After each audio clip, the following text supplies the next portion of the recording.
kerana amalan itu menunjukkan amalan itu ada kesannya. Ada kesannya, ada pengaruhnya terhadap iman. Inilah katakan iman itu bertambah, iman itu berkurang. Dari segi mana? Dilihat dari sudut amalan dia tu, sebagai juzuk kepada iman, ataupun sebagai bukan juzuk tetapi kesan kepada iman itu. Hal tu kita dapat lihat.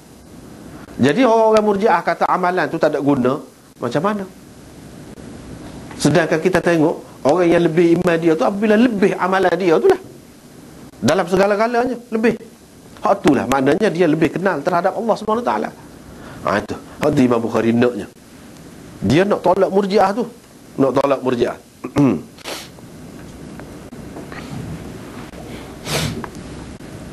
Hak yang kedua, juzuk yang kedua, wa annal ma'rifah fi'lul qalb. Dan ma'rifat itu adalah perbuatan hati. Perbuatan hati.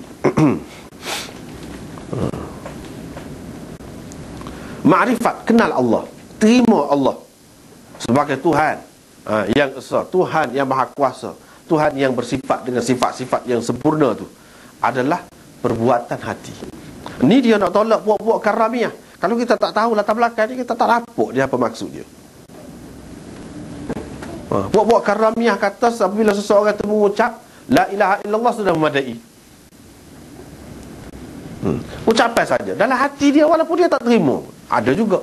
Ini pun satu kumpulan yang sesat juga, super Murji'ah juga, satu pecahan Murji'ah juga. Sesat juga Imam Bukhari nak cerita. Kita maknanya jangan begitulah. Jangan begitu. Punca sesat dia di mana? Dia kata bila seseorang itu mengucap saja, dalam hati dia macam mana pun tak apa. Gitu. Ini dia tak salah dalam hati dia tu kalau dia tak terima. Kalau dia tak terima Tuhan, dia sebut lidah dia tu, hak tu yang dikira oleh Allah SWT. Hati tak kira, walaupun dia tak terima Allah SWT. Siapa macam tu ni, buat ni sampai, walaupun dia menolak ajaran Allah SWT yang lain, dia tak terima.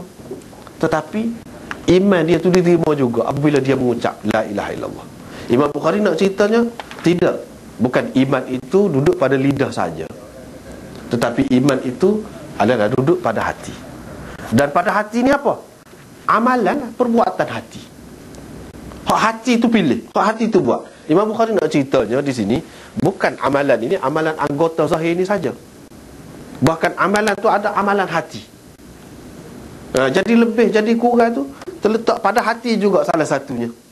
Amalan tu lebih atau kurang terletak pada hati. Kalau amalan hati tu banyak, maka dikira banyak. Kalau amalan hati tu sikit, maka dikira sikit. Itulah orang panggil niat tu, yang dikira sebagai ada pahala ke apa tu niat. Itu amalan hati belaka tu. Amalan hati belaka. Dan hati kalau niat buruk pun ada balasan dia, ada hukuman dia. Itulah dia berdalil dengan firman Allah SWT, walakin yu'akhidhukum bima kasabat qulubukum. Tetapi Allah SWT mengira salah terhadap kamu pada apa yang diusahakan oleh hati-hati kamu. Di sini dalam Quran ini Allah SWT sebut hati ni ada usaha dia, ada kerja dia, ada perbuatan dia. Maknanya kalau seseorang itu dengan tidak sengaja lah melakukan sesuatu, Allah SWT tak kira, sebab hati dia tidak buat. Yang Allah SWT kira ialah hati itu buat. Apa yang hati itu buat, sama ada baik atau buruk. Mana kalau dia niat, memang dia bertekad sungguh untuk buat sesuatu yang tidak baik, walaupun dia tidak terbuat benda tu, tak buat, dalam kenyataan dikira berdosa juga. Tulis dah ada. Tulis dah. Tulis dah tu. Kalau sekiranya dia bertekad sungguh, tulis salah. Kalau sekiranya dia bertekad sungguh. Kalau dia tidak bertekad, lain. Lintasan hati saja itu lain, hak tu tak tulis. Hak ni Imam Bukhari kata ni, dia berdalilkan dengan ayat ni, bima kasabat qulubukum. Kasabat tu mana usaha sungguh, dengan ikhtiar, dengan pilih, dengan penuh kesedaran, dan memang nak buat sungguh. Hak tu Tuhan ambil kira sebagai kesalahan. Tetapi kalau hak tidak begitu, Tuhan tak kira. Maknanya ada perbuatan hati. Siapakah hati tu ada perbuatan, Tuhan kira. Salah ke ataupun baik, apatah lagi perbuatan hak zahir ni, Ni dia nak menolak orang tadi lah, Murji'ah tu, yang mengatakan perbuatan ni tak ada kesan apa-apa kepada iman seseorang. Baiklah, kalau dia tidak niat terbuat benda tu. Kalau tidak niat tak dikira. Sebab tu dia kata walakin yu'akhidhukum bima kasabat qulubukum. Tetapi yang dikira sebagai salah ialah apa yang diusahakan oleh hati-hati kamu. Nak ceritanya di sini, hati ni pun ada usaha dia juga. Hak tu Imam Bukhari nak cerita. Ada amal dia juga. Bukan amal ni tangan saja amal. Tidak. Hati pun ada amal juga. Dengan sebab itu kalau seseorang tu tak boleh nak buat apa dah, tapi hati dia dengan Allah SWT ingat sama, dikira. Tu yang kira tu. Walaupun dari segi zahir ni tak ada dah, orang tak nampak apa dah dia ni. Tak nampak dah dia ni nak kepada Islam apa. Tapi kalau hati dia tu nak, Allah SWT kira. Itu perbuatan hati. Perbuatan hati banyak nak buat benda baik ni apabila orang tu kenal Allah. Di situ dia berkait dengan iman. Apabila orang tu kenal Allah betul-betul. Dan dalam mengenali Allah ni ada beza-beza.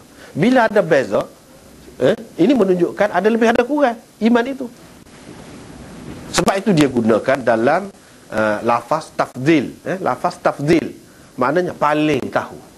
Bila kata paling ni lebih tahu, ada hak kurang tahu. Dengan sendirinya begitu. Tercapailah maksud dia.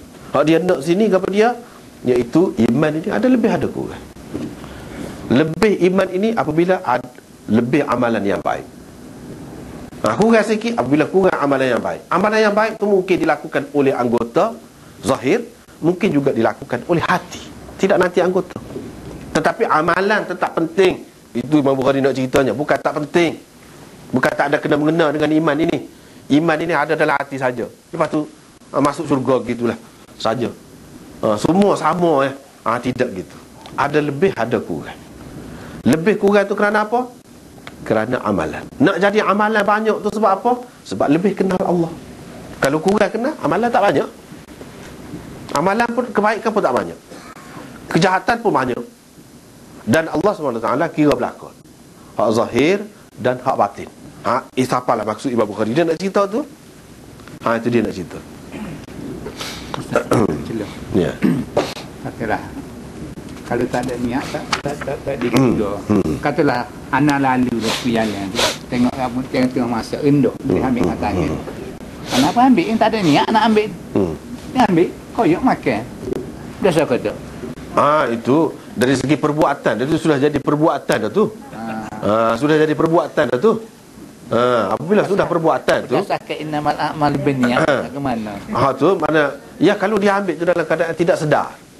Maknanya niat tu maksudnya tak sedar. Misalnya dia apa dia kita kata tak sedar ni. Mengigar. Kita kata dia mengigar, dia ambil. Memang tak kira. Walaupun zahir tu ada perbuatan. Kalau cara sedar tidak berdosa. Tapi kalau sedar, kita tak boleh buat apa ni kata beralasan tak ada niat, tak jadi lah tu. Sebab itu berkait dengan orang dah tu.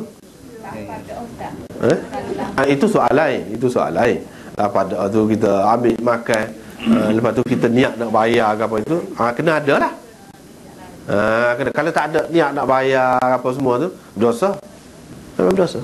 Tak pasal gini orang tanya anak Ahmad datang musim-musim puasa, nasi kabus tak ada lalu satu kampung, satu kawasan tanah orang.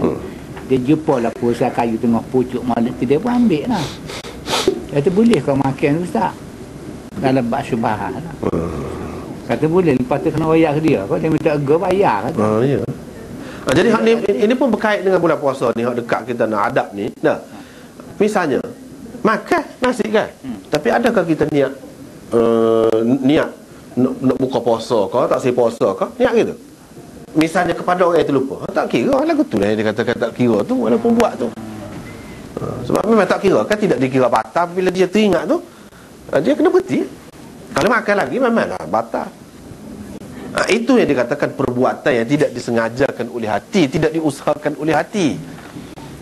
Lagu tu lah. Yang diusahakan oleh hati ni yang mana dengan kesedaran. Dia buat tu dengan kesedaran. Hak itulah yang Allah SWT ambil kira. Dengan kesedaran. Tidak sedar ni mengigau kau kita kata, ataupun terlupa kau di bulan puasa makan atau minum, itu tidak dikira salah.